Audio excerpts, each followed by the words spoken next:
গতকাল রাতে ঘূর্ণিঝড়ে তছনছ ইন্দ্রনগর চৌধুরীটিলা এলাকা। জানা যায় ব্যাপক ক্ষয়ক্ষতি হয়, সরকারি পিলার সহ বিদ্যুতের তার ছিঁড়ে লন্ডভন্ড হয়ে যায়। ঝড় বৃষ্টিতে ব্যাহত বিদ্যুৎ পরিষেবা।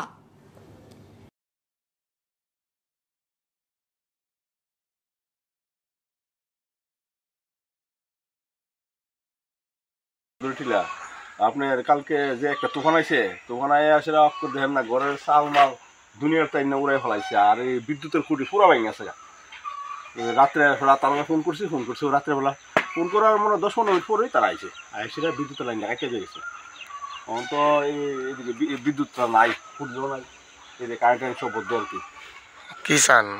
এখন চাইতেছি কারা তো কাটতে দিয়ে গেছে, অনেকটা ঠিকঠাক করে দিয়ে দেবো, না হইলে কারেন্ট থাকতো না। তো কারেন্টের ছাড়া তো সমস্যা। কেমন ক্ষয়ক্ষতি? ওই ক্ষয়ক্ষতি কিন্তু সরকারের ওই ফিলারটা ভাঙছে, আর ওই একজন ঘরের তুলিটা তুলে। Bureau report, জনদর্পণ।